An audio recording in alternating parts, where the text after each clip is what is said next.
Hello guys, আমি প্রিয়াঙ্কা আবারও হাজির একটি নতুন ব্লগ নিয়ে। আজকে না একটা মজাদার টেস্টি পকোড়া বানিয়ে দেখাবো আর কিছু মনের কথা শেয়ার করব। আমার এই কথাগুলো শুনে হয়তো অনেকে মজা পাবে, হাসবে, কিন্তু সে যদি দিনের শেষে এন্ড অফ দ্য ডে যেটাকে বলে, তো দিনের শেষে নিজেকে প্রশ্ন করে যে সে হেসে কী পেল, কিছুই না, নাথিং। কিন্তু যেহেতু আমার এই মনের কথাগুলো শেয়ার করতে ভালো লাগে এবং লাগছে ইদানিং, তাই শেয়ার করছি। কে কী ভাবলো তাতে আমার কি যায় আসে। শুরু করি। আজ 1ই নভেম্বর, বাংলা 1ই কার্তিক। মাফ করবেন, তারিখটা আমি বললাম না। আজ আমার জন্মদিন। আজ জন্মদিনের বাংলা ও ইংরেজি তারিখ জন্মের সময় যা ছিল তাই, শুধু বারটাই যা আলাদা। কিন্তু যেহেতু জন্মের পর থেকে কেউ এই দিনটা পালন করেনি, মনে করেনি, তাই গোটা পৃথিবীর একটা মানুষও আজ এই দিনটার কথা মনে রাখেনি। আর কাউকে মনে করিয়ে দিলেও তার মনের পরিস্থিতির কোনো পরিবর্তন হয় না। বেচারি নিজের জন্য একটু দুঃখ হয়।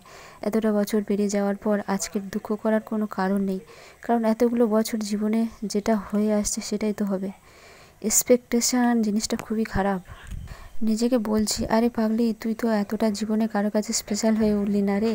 বছরের একটা দিনও তোকে কেউ একটু আলাদা করে দেখলো না, কেউ একটু আলাদা করে ভালোবাসলো না, কেউ ভালোবেসে একটা গোলাপও দিল না, একটা দিনের জন্য কেউ তোকে আগলেও রাখলো না। অন্তত পক্ষে একটা সুন্দর গোলাপও উপহার পেতে পারতাম। ছোট্ট পাওনা, কিন্তু এর মূল্যটা যে অনেক।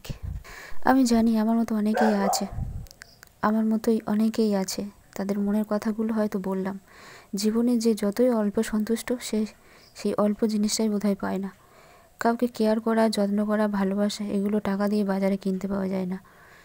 যে টাকা দিয়ে বাজারে গেলাম আর ব্যাগ ভর্তি করে বাড়ি কিনে নিয়ে ফিরলাম। ছোট থেকে একটা জিনিস আমার খুব মনে হয় যে সৃষ্টিকর্তা যখন আমাকে সৃষ্টি করলো, তখন দুটো আমি সৃষ্টি কেন করলো না, যার সাথে চিন্তা এবং মননের কোনো পার্থক্য থাকতো না। কারণ আমার এটা মনে হয় যে পৃথিবীর কোনো একটা মানুষের সাথে আমার আত্মার কোনো মিল নেই। এই পৃথিবীর একটা মানুষও আমাকে ঠিকঠাকভাবে বুঝলো না, এটাই যা। যাই হোক, সেটা অন্য গল্প, সেটা নিয়ে আর কথা বাড়াচ্ছি না। যারা আমাকে পাঠিয়েছেন তাদের একজনের কোলে মাথা দিলাম। কি শান্তি গো। আমি নিজেকে বললাম, আরে পাগলি, মন খারাপ করিস না নিজের জন্য, কোনো দিন তো এমনটা করিস না, তাহলে আজ কেন করছিস? আমি তো আছি। শুধু নিজেকে কেন ভাবছিস? তোর মতো হাজার হাজার এরকম কত রয়েছে। আমাদের 3 ভাই বোনের জন্মদিন কোনো দিন পালন হয়নি বাড়িতে, তবে বোনের জন্মদিন ওর বন্ধু বান্ধবরা পালন করে একটু বড় হওয়ার পর পর, তো এটা দেখেও ভীষণ ভালো লাগে। তবে ভাইয়ের কথা জানি না, ভাইয়ের জন্মদিন বাড়িতে তো পালন হয় না, ওর বন্ধু বান্ধবরা করে কিন্তু তাও জানা নেই।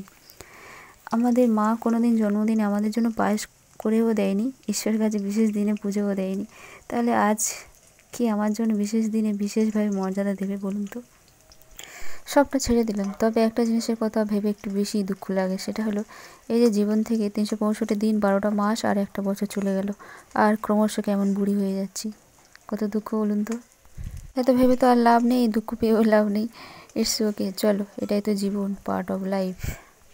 এই শাপলা ফুলের পকোড়া কে কে খেয়েছো কমেন্ট করে জানিও। আমি কিন্তু বেশ কয়েক বছর ধরে খাচ্ছি, মানে বেশ কয়েক বছর, 2-3 বছর ধরে খাচ্ছি, বেশ ভালোই লাগে।